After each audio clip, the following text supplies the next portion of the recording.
So firstly, when you buy an apartment, of course, all real estate agents have to provide you with pre-contract disclosure statement.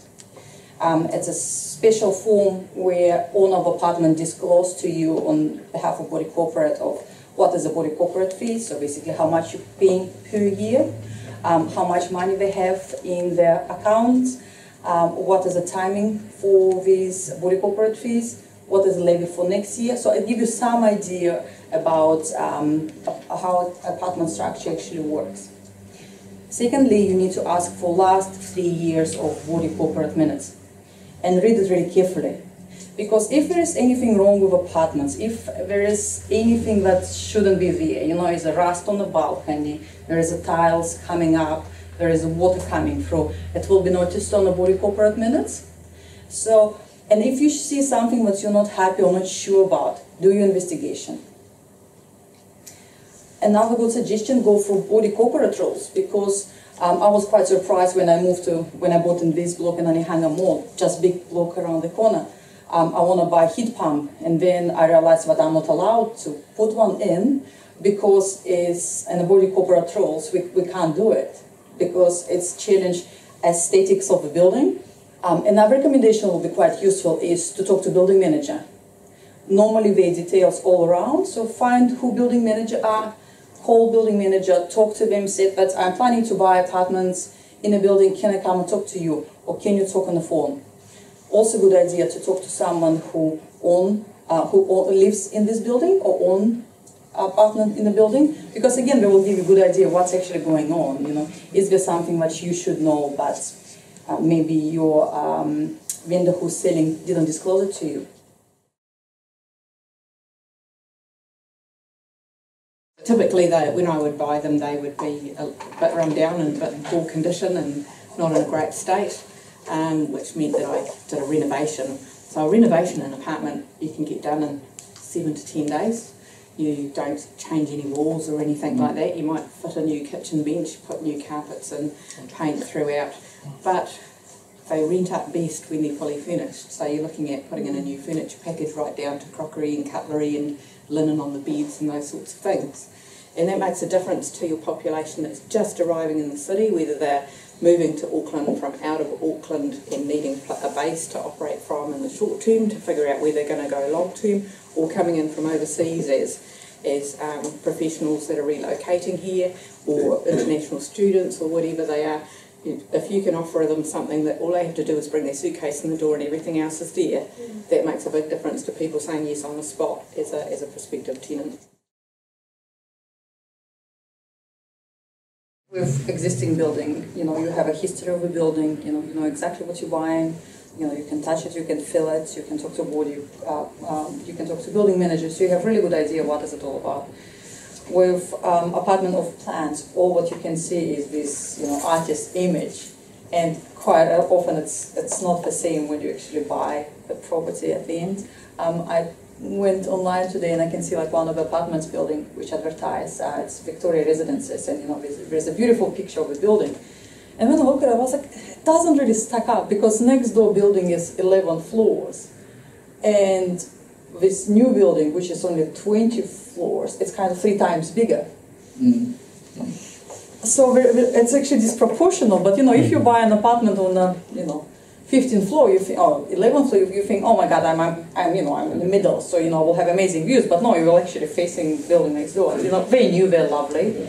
You will have developer warranties. You will have warranties on all your whiteway and stuff.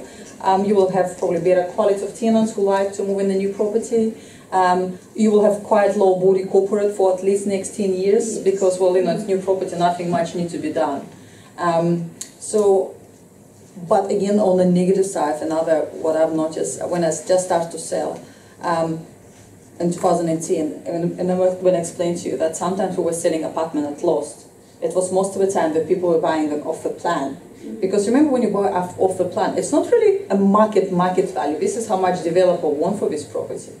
And basically, people were buying these apartments in 2006, 2007, market crashed. Most of the residential properties only went down 5% in 2008 when global financial crisis hit, and you know it's went back to normal, but not apartments because we were never at the market level when we were sold. You can buy them, but as Elvira said, there's trouble with financing. I've got investors who work with me. I've got one who specialises, won't buy anything else. He will only buy a leaker because of what the price is that you pay, and he can actually engineer sources of funding which don't mean knocking on the mainstream bank's doors. So he only buys leakers, and he says, "Can you rent this for me?" I go, "It's actually might be a problem if the leak's inside you, coming in your wall." But some of them, there's absolutely nothing wrong with the apartment itself, and compared to what he's paying, what it rents up at, it rents up at market rate. And so he's got a big differential on that for a period of time while you wait for what the remedial program is. Me personally, I bought 4 apartments. It took me 2.5 years to do that. I looked at a lot of buildings. I've burnt a lot of shoe leather. I've read an incredible amount of body corporate minutes, and that's why I know the buildings and I know the building managers and all of those kinds of things, because I was very careful about what I bought. There's no guarantee. Typically, a leaky building will go off in the apartment market in particular. It will start to show signs that there are issues around about the 10-year mark.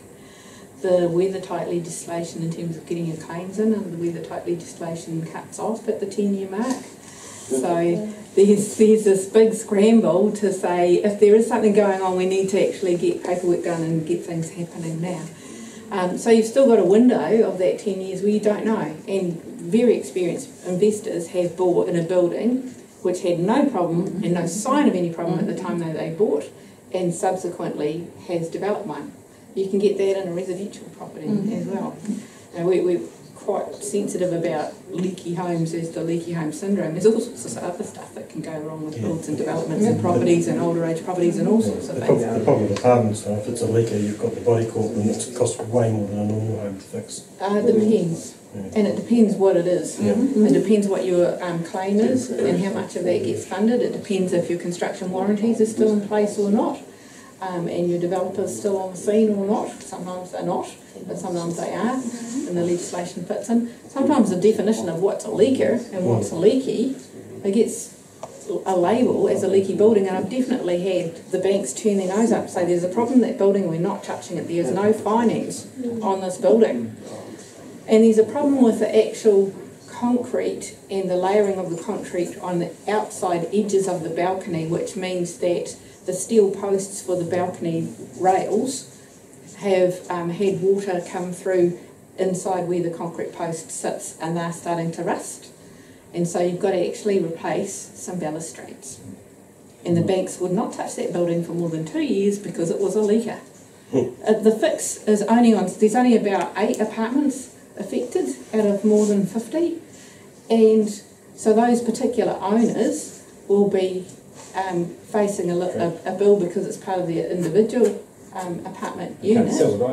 And it's not going to cost anything more than $4,000 per owner. But it's got a leaker label out there. It did have for quite some substantial time, and it was followed through in the body corp minutes for about 3 years.